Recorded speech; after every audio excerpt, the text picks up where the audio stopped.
welcome back to my channel. For today's video, I'm going to do a top 10 kind of recommendations in a sense. Well, yeah, I'm recommending books, that's recommendations. Less. But 10 books that you could either read in one sitting if you're overly ambitious or you're doing a readathon, or just if you want some shorter books to go between all those tomes that we all have sitting on our bookcases that we are probably never going to get to. Just ignore my classic shelf because, oh my god, I'm just like shaming myself at this point. Anna Karenina. Terrifying. As I'm starting to branch out more with genres, I find picking up shorter books or short story collections really helpful when you're trying to like decide if either an author or the genre itself is for you.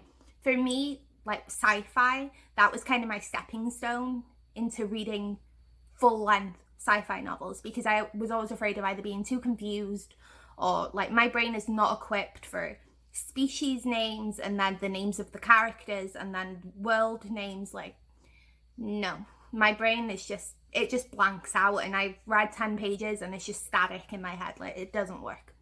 But I haven't got a sci-fi on the recommendation, but, well, Binti. I would recommend Binti, but it's not on my pile because it's not my book. So, I would actually love to know if you have any short story collections, to leave them down below, or anthologies. I've never really delved into that side of non-fiction especially. So ideally non-fiction, but also fiction would be fun. But I read Things Me and My Mother Don't Talk About earlier last month, and it's easily going to be in my top 5 books of the year. I instantly bought it for my own mother to read, and she's really liking it too. So if you've read that and you have any recommendations of similar books, I would love to hear it. These books are in no particular order, so we'll just jump right in. The first book I would recommend is Maryventura and the Ninth Kingdom by Sylvia Plath. This is a short story, like very short, that was discovered a few years ago. I think it was like 2 years ago, that had never been published because clearly Sylvia Plath died a long time ago. And it's about a young girl who goes on a journey on a train, and weird things start to happen, like weird world colliding. Think War of the Worlds, but with the virgin suicides tone. I don't know if that's a good description, and it's so short, I'm not sure what would be classed as a spoiler for the plot points. So I feel like you'll pick this up if you're already a fan of Sylvia Plath's writing. Like with all her other works, everything is kind of open for interpretation. My husband read this and he was just very confused at what the hell happened, whereas I found it to be kind of a commentary on mental illness in a sense, but with a fantastical setting. I wouldn't say fantastical, more very dark, magical realism, I guess. It's a very hard book to explain, but as I said, it's very short, and there's just something about her writing that's so appealing and very readable, and I guarantee you'll leave this with at least one quote highlighted or one page tabbed. So I would recommend. Next up, we have And Every Morning the Way Home Gets Longer and Longer by Fredrik Backman. I always get that title wrong every time. This is as with all of Fredrik Backman's writing, a heartbreaking story about an elderly man and his grandson, and the loss of time and lost loves, and the notion of what do you leave behind after you die. It's very heavy, and if you're currently grieving, I wouldn't recommend it. It does have, let me find, it has little illustrations throughout, which is very, another one, which is very cute and makes the read a lot faster. The audiobook is on Libby and it's well done. Would recommend the audiobook. I think it's about an hour and a half, so not that bad. And I think Fredrik Backman is mainly known for like A Man Called Uwe and Bear Town, and lately Anxious People, which is my favourite book by him. But there's something for his short stories, and there's a Christmas one that got a bit too religious for me. I liked it but didn't love it.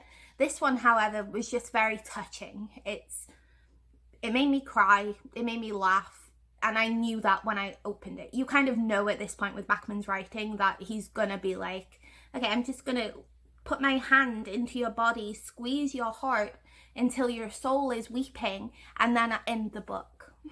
You know, we know this by now, but I don't see many people talk about this, and it's good. The Christmas one, the deal of a lifetime, I see people talk about, and everyone seems to have the same issue as me, at least the booktubers and bookstagrammers that I've seen talk about it. So I feel like a lot of people pass up on this one because of that, and this one's a lot better. So, second recommendation.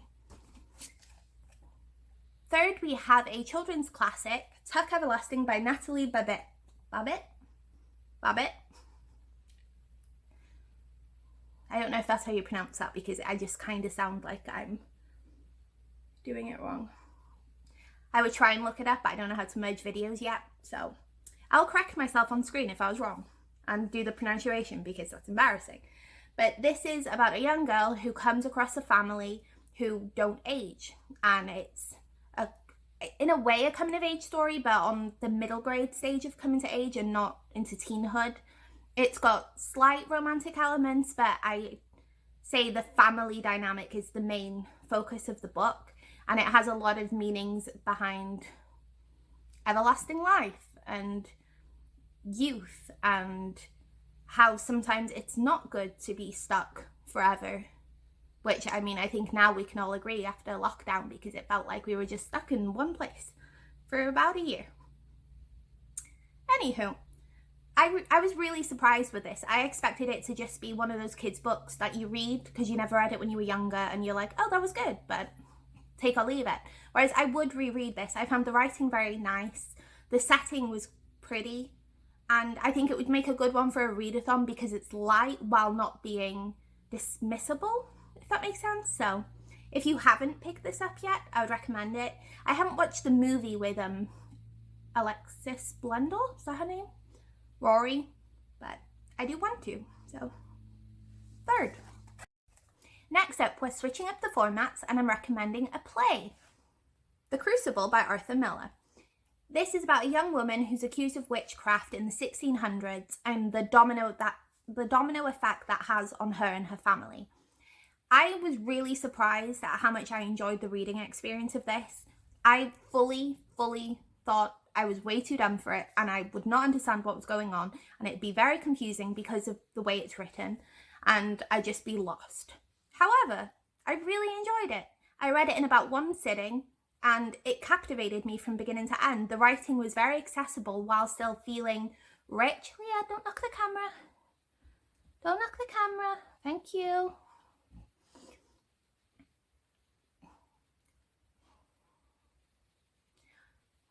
The writing was very accessible. Will you stop? No, don't do that. Go. The themes of witchcraft in the novel were kind of reminiscent of the troubles women go through even today, which was both kind of incredibly depressing, but also, no, just depressing, very depressing. But if you have never read a play before, and this has been on your radar at all, but you're worried that it's going to be too difficult or boring, give it a go. It reads a lot faster than you'd expect, because it isn't like the shortest book in the world. Of course, these Penguin classics normally have quite a big introduction. Does anyone actually read the introduction? Because I tend to read the book and then maybe read the introduction, but usually I'll admit I don't. I'm just like, that's a lot of pages, more to add to the page count. Am I being a terrible reader? Probably. But yeah, if this has been on your radar in the slightest and you enjoy witches, I'd recommend it. I think the audiobook of this is also on Libby, which might be a fun experience. Like listening to a play could be fun.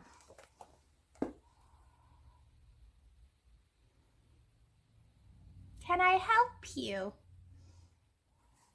Next up, we have our first non-fiction on this list, which is 84 Charing Crossroad. This is a collection of letters from an American woman to an English man who owned a bookstore, and she was buying books from him during World War II. And through the correspondence, she ends up sending him and his family gifts, gets to know everyone in the bookstore, they gossip back and forth. It's basically like one of those gossip sites where you're reading like emails between people, but At first glance, the premise does seem kind of boring, but it's actually incredibly witty. Like, I kept laughing out loud. You grow really fond of the characters, despite the short length, and you will very likely cry at the end, like I did. I mean, that was a sight. This has also been made into a movie with Anthony Hopkins, I believe, and a few other adaptations, which is odd because I'd never heard of this book prior to my husband stumbling upon it in a bookstore. Ironic. But yeah, if you like nonfiction, and even if you don't, because I think this reads like fiction because of the letter format, it could easily just be a work of fiction. English is hard. Next up, we have one of the books I've already spoken about, which is The Crucible and Wallflower by Stephen Chbosky. I can never say his surname for the life of me. You probably have already read this, and it isn't the shortest book in the world. It isn't the shortest book in the world, but it is a very fast read. And this is my favourite book of all time. I've read it so many times. It's one of those books I just found at the right time in my life, and I needed to read it. It helped me through multiple spans of depression and anxiety and all that terrible stuff. And I just think a lot of people dismiss it because it's so overhyped, I believe.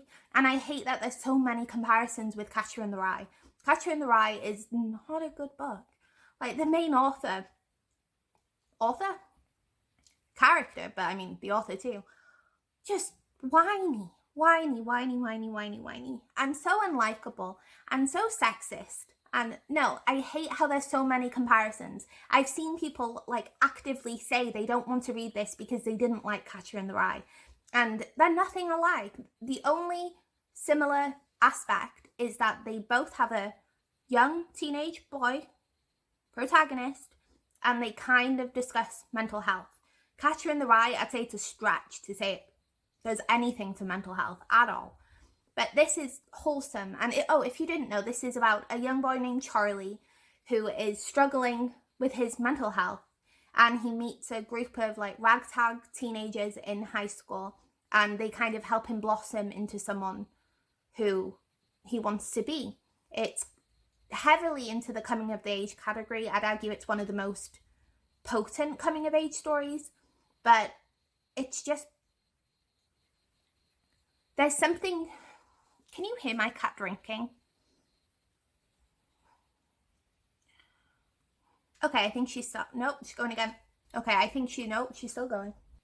I think the thing that this does very well compared to a lot of other books that talk about mental health with teenagers is that it's pure in its writing despite the heavy topics. It has such a nice flow that I can often feel almost like a poem throughout the book, and all the characters are so unique. There's no blanket character that's there just to help Charlie move along in his life. So I would always recommend this. And if for some reason you haven't read it, or you've been dismissing it as overhyped, or you watched the movie and it just kind of didn't work for you, I do think the movie's a very good adaptation, but the book's better. So I would still recommend this. And I got this copy from Book Depository because I've had questions about it before. I hate that green cover with just the feet. Hate that. Next up, we have a very odd one for me, because superheroes, not really my thing, but The Refrigerator Monocles by Catherine M. Valenti. Future Anne here, and Monologues. Refrigerator Monologues. As someone who clearly can't read, a booktube channel was definitely a choice. This is a collection of almost, I suppose short stories. It's one of those books that has multiple short stories, but they're all kind of woven into the same story. It's about the women in the superhero verse, not directly from any specific superhero story, but you can kind of guess based on the hero story in the book. And it's about the women that are only ever there to further the story of the superhero. So the girlfriends that get killed, the girlfriends that get kidnapped, or the love interests that get killed and shoved in a refrigerator, or the ones that are the villain's origin story because she gets murdered and it fuels his like passion to go after the main villain, and how they're always dismissed to further the male story. I was a bit dubious I don't think that's how you say that.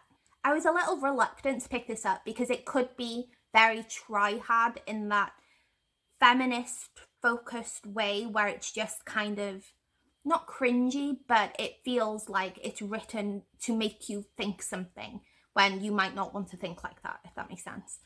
But I was really surprised. I loved all the characters in this. I flew through the entire book. It's not that long. And I'm impressed. There's like 5 main female characters and every single one is unique. Like I can still separate them all in my brain. And I think that's a very impressive feat for someone that's just writing a book on female characters who are related to superheroes in some way. There's one story that's totally not Harley Quinn, like at all. But I really enjoyed that one because I think it focused more on the mental health aspect that you kind of think when you watch the movies. And there's one about a sea goddess who is totally not the one in Aquaman. Like, no, totally not. I mean, to be fair, no one would want to be her at this point, like at all. But her story was really impressive and beautifully written. Like, each story is written from the narrative of each female. And it's incredible to me that the author managed to do a completely different style of writing for each character. Like, their personalities were so potent in their point of views that the writing almost felt like it was written by someone else, if that makes sense. I really enjoyed this. It is one that it's kind of niche. You'll know if you're interested in reading it based on the premise. But I don't like superhero stuff and I really enjoyed it. I gave it 5 stars, so I would recommend. And a good one for a readathon because you could just separate the 5 stories and just do them throughout the day. Next up, we have another classic, The House on Mango Street by Sandra Cisneros. This is about a young Latino girl growing up in Chicago in the, it doesn't have a year, but I think it's around the 70s. Let me check. I can't find an actual date, but I believe it's like 70s to 80s. And it's almost her discovering her sexuality, noticing the racism within the Latino community and how she's seen as less for being Latino. Her realizing how her parents are really struggling with poverty, and her just going out with her friends and having fun, playing on the street. Like, it's almost her losing her innocence throughout the book, and it is a very difficult read, but the writing is incredible. It's very quotable, and it's just one of those books you should read in a lifetime. I was afraid it was going to be pretty dense, and in a way it is, but it's also very interesting. I flew through this, again, another short book on a recommendations of short books. But I flew through this and I instantly put it on my favorite shelf and I recommended it to like 3 people. I don't know whether I'd reread it because it seems like one of those books that you read it and you gain something from it, but I don't know whether me personally would gain anything more from it. But saying that, it's just a very beautiful book. And I feel maybe for some people it was ruined if they had to study it in school, because that's always kind of the maker for doom for a lot of people, especially people that are non-readers. But if you somehow never read this, I know I'm from the UK and I'd never heard of this book. I don't know whether I was just under a rock, but here everyone seems to be very aware of it. So it could be because maybe they just think people in the UK won't benefit or gain anything from this, but you will. It's a very serious topic, but told in a very, not light, but innocent way. It's one of those books that you read it and you just want to hug the main character. It's tough, but worth it. So I would recommend. Next up, we have The Reason I Jump by Naoki Higashida. This is a memoir written by a 13-year-old autistic boy who lived in Japan, and the entire book is written in the format of questions and answers. People asking him the questions that everyone's too afraid to ask people with autism. It's incredibly blunt and incredibly interesting. The writing in this rivals so many that are praised for the writing. He has such a way with words that is beautiful. It's like, even if you dismiss his age, it's still a wonderfully written book.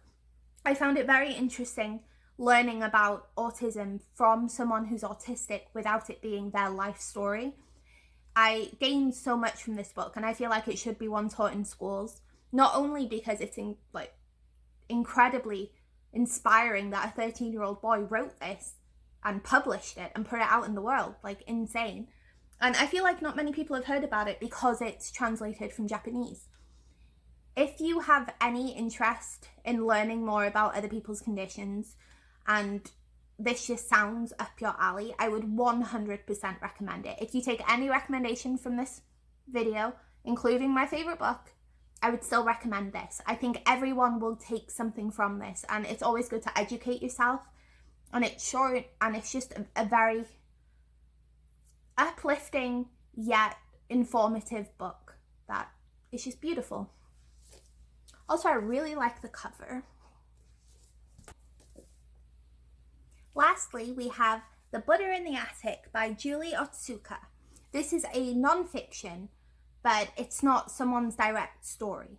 It's written in the form of we did this. It's about the picture brides that were brought over from Japan to San Francisco and their struggles adapting to the new life that San Francisco brought them, then having to be with these men that they'd never met before who bought them, having children, still being ashamed of what they did while knowing it's their only option, not being able to communicate with their family at home. It's a very tough read, but again, like The Reason I Jump, very interesting. The writing style won't be for everything. The writing style won't be for everyone because, as I said, it's written in the when we came over, we did that. But I think that was my favorite part of the book because it felt almost like it was a communicative experience of all of their stories at once. I think it follows mainly about 8 women's kind of different stories, but it still keeps that train of writing, which is interesting, but it can get a little confusing. However, I feel like this is a very interesting book to read if you're interested in reading books about feminism, because a lot of the history on this side of things gets dismissed. And sometimes, I don't know if you've seen that new movie Moxie, but I think it had a very similar vibe to Her Friend in that movie, where some people had to be so strong and silent and be an empowered woman without being able to vocalize it in any way because of either religion or fear or just not having the opportunity or the people to speak to about it. But this novel just did a very good job at writing true events in the way of fiction. It reads like fiction, but it's kind of heartbreaking when something happens and you just want it to be fiction because it's so sad. And I think a lot of people would like this, but again, I don't hear anyone speak about it, especially on BookTube. So this is your push. Also, the title's a bit misleading because I would assume if I saw this in a shop that it was a religious book when it isn't. So I feel like they kind of mismarketed it a little bit and they could have had more people be interested in the cover, because even this brown kind of makes it look like one of the books you'd pass up, but it's not, and it's very good, and the writing was beautiful, and it's good to educate yourself on aspects of womanhood that you might not have heard very much about, especially if you're a UK reader. So that's my last recommendation. Oh god, the glare of the glasses, has that been there the whole time? Oh, now I'm blind. So do let me know if you've read any of these or if any of them have interested you, and what's a short book recommendation you'd give to people. Thank you for watching, and I hope to see you again soon. Bye!